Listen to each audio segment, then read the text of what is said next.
So as your general advice for both, your love spread and also the other spread that deals with other areas of your life, I feel like whatever advice you've been giving another person, and I feel like it's a constant, like over and over and over and over again, you're giving advice to another person, and they might not have listened to what you had to say.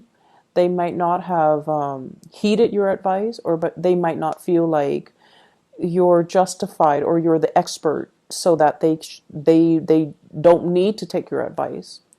This is the week where you're going to get some type of a coming back. The person might be coming back and tell you, just verbally or even non-verbally, that you know what, you were right, I was wrong, I should have listened to your advice. They might say that outright, or if they're a little bit more proud or a little bit more defensive, they might say like, you were right, without further comments as to what exactly happened that made you believe that I was right. So I feel like you're going to get some confirmation in that arena. I see it in your love relationships. I also see that energy playing out in friendships, family relationships as well. And I see it playing out in your professional environment as well. And I feel like the best strategy for you is to kind of just, stand there and look, okay, for this week. Don't beat a dead horse. So that means, don't if they're refusing to listen, just kind of let them go on their merry way, because sooner or later they're going to come to the realization that you were right. And then I also feel an element here about not gloating. I don't feel that you're going to do that, because when you give advice, it does come from the heart. And oftentimes, no matter how much somebody frustrates you, when you care about them, that's when you will give advice. If you don't care, you wouldn't waste your time. And so you do care about someone. And that's why your advice comes without strings attached. You do want them to take things to heart and to, do the right thing, or to, walk on the right path. But you're not going to gloat if they mess up or if they veer off track because they deviate from what you told them to do. So anyways, in your relationship sector, this is the energy that you bring to the table. We have here the King of Wands. And this is a really, really strong energy that you exude for this week. This is somebody that knows how to prioritize. They know how to organize. They know how to get things done. And this shows a lot of leadership capability. So I feel like for many of you, you have really established yourself as a major player in your relationships, in your life, in your work environment, in your friendship circle. You're somebody that leads other people. You've been there, you've done that. And I feel like from the sheer amount of experience that you have gathered through your lifetime, you know where you stand. You know how to lead people. You know how to navigate situations and circumstances based on your real life experiences. And when I see this king, he has a shield. He has a sword, and he's got that little rod there. But what it means is it's somebody that is not afraid to get their hands dirty. They don't call themselves a leader, and when the going gets rough, they run away from battle. They're there in the trenches with the people that they lead to fight, to the end. And so they don't run away from battles. They're very courageous, and they themselves, they have a sense of loyalty to the people that they lead. So whatever values or whatever, life path that you live by, whatever you live by, you die by. So it's like you're not going to give somebody advice that you don't yourself believe in. So I feel like there is no pretenses here. There's no hypocrisy, and people sense that about you. And I feel like because of that, you're in a really good position to kind of like to be a very good relationship partner, because other people believe that no matter what, whatever you say is what you stand by. So there's no mixed messages. There's no like, I like you, but I don't like you today. Like there are no mixed signals. There are no mixed messages that you're sending. You're very clear about your expectations in relationships, and you're very clear about what you are demanding or asking of another person. I usually think of this as somebody who has children, somebody who's like who might be in a relationship with children, but I also feel with this card, it's someone who's single, okay? So you might be a single parent, a single mother, a single father with children. You might have, exes that you've had children with. You might have been married to them at one point or just, in a relationship with them. But this is somebody that has children, and if not, then this is somebody that's single. So for many of you, the energy is you are very single for this week. And I feel like that's what I'm tapping into. The partner you're dealing with is somebody who's a little bit more wishy-washy. So their energy is prayer will make it all better. Let's not go out and get our hands dirty. Let's just sit in one place and pray. Pray for things to get better. Pray for improvement. Pray for opportunities. And I feel like your energy is in opposition to what your partner is dealing with here with the Judgment card. And I feel like, you don't mind getting your hands dirty. You do what needs to be done because it needs to be done. And you don't wait around for opportunities. You go and grab opportunities, or you go and scavenge and find opportunities. And I feel like in the love department, you take initiative and you're very clear about dictating, hey, this is what I'm looking for in a relationship partner. This is what I really want. And whereas the other person is a little bit more like, let's wait on things. Let's wait around. Let's wait for another day. Let's wait for the right time. Let's wait for the right circumstances. I feel like they're very, very unclear about what they want. They might even believe in, divine timing, and they might even believe in like things would just magically plop down and fall on their lap. And I feel like for some of you, you might be dealing with someone who you feel is not very practical or pragmatic. You feel like their heads are in the clouds, and they're really not manifesting and making things happen for themselves. And yes, the Judgment card is all about contact. There's communication back and forth between you and this person. But I also feel like you have given them advice. You have told them, you should do this, you should do that. And they're like, no, let's wait. Let me sort things out on my end. Or, let me just do this other thing. And they never get around to doing what they're supposed to, or they never get around to doing what you have advised them or counseled them on. And as a result of it, dealing with them can be a little bit frustrating because they're not taking the initiative. They're not as grounded, and they don't grab opportunities when opportunities come calling. And so they let a lot of opportunities pass them by. The interaction between you and your partner, I have here the Nine of Wands. And the Nine of Wands mainly dictates your energy as the fire sign. Okay, so the Nine of Wands is like somebody who's battle weary, and they're not sure, like, should I keep plugging away at this? It doesn't seem like there's any movement. Or should I cut my losses and try to move away? And in the traditional Rider-Waite deck is that man with the bandage on his head, and he's got 9 rods, and he's kind of battle weary, and he's just kind of paranoid.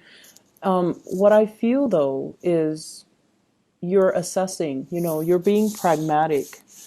You're being like strategic as well.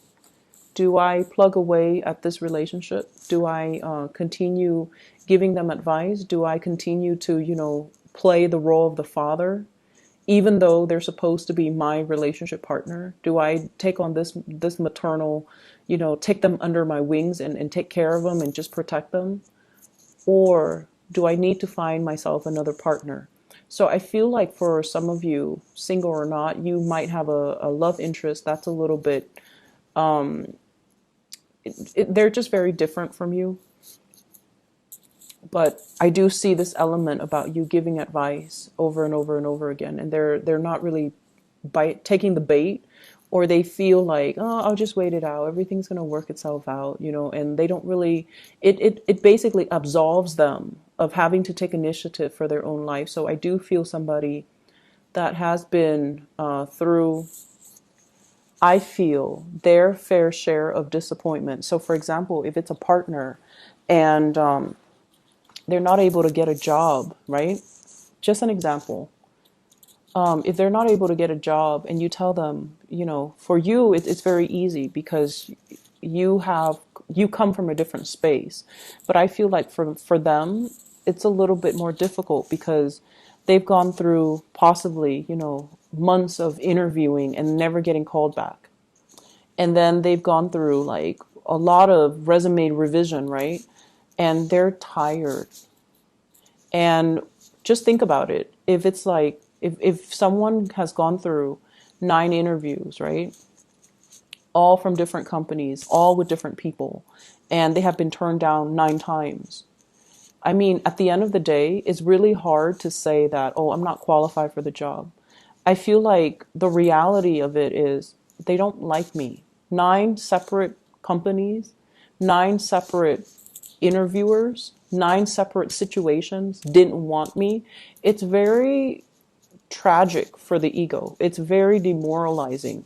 And I feel like that's similar to the space that your partner is dealing with or coming from, where there's something that they're not able to admit to themselves. And I feel like when it's denial, or when it's like, things that they're glossing over, whoever it is, they have to come to terms with it on their own time. They have to come to terms with it in their own way. And so you can talk and advise and tell them to your blue in the face, but until they're able to admit these certain things about themselves, it's really hard for them to make changes, right? It's really hard for us to make changes when we're in denial. And so I feel like, for some of you, this might play out in the realm of, my partner is not able to get a job. And I told my partner, do this, do that, but they're not listening, and you're getting frustrated. And I just want you to understand what your partner is dealing with potentially. And then for others, it's sort of like you might have a partner that's very naive, and their head is just in the clouds. They're distracted. They might seem like they're always, they're always late. They don't seem like, they might be always late. They might be very, very just,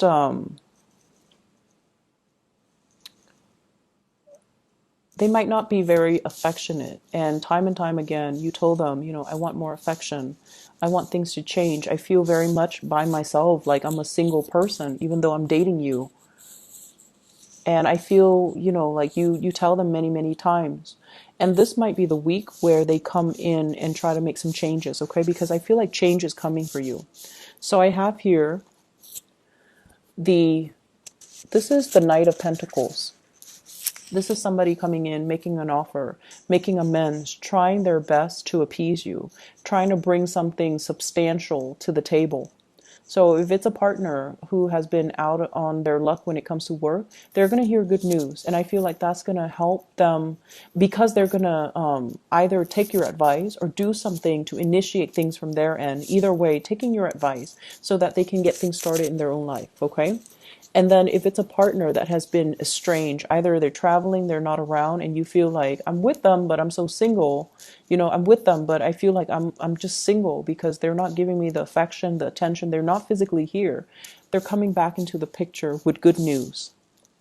They've done a lot of work on themselves. And I feel like sometimes it takes that distance away from the people and the things that we love and the things and the people that we're familiar with, for us to make some changes, for us to really see ourselves from a different context, in order to know what we need to figure out, in order to know what we need to work on, in order to know what we need to change about ourselves.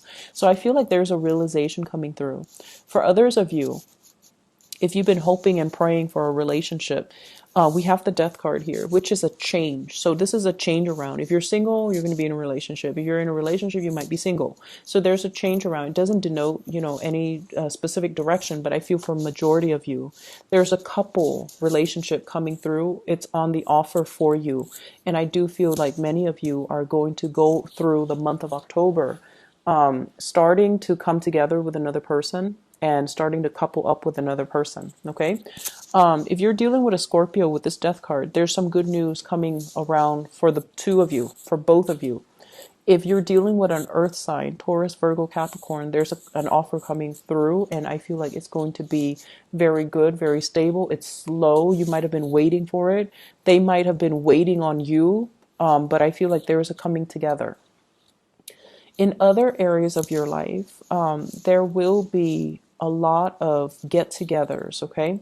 Get-togethers with old friends, get-togethers with old colleagues, get together with like family members, but I feel more so friends, colleagues, like people you used to work with, people you used to go to school with, more in a more social, professional type of a setting, not so much family.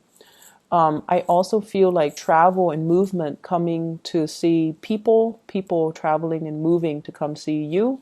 And I feel like these are long standing, significant friendships, okay?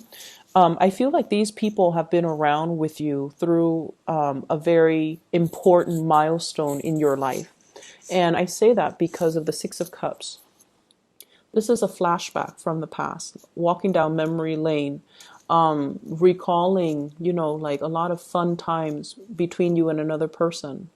And I'm always drawn to this tear, the person is crying.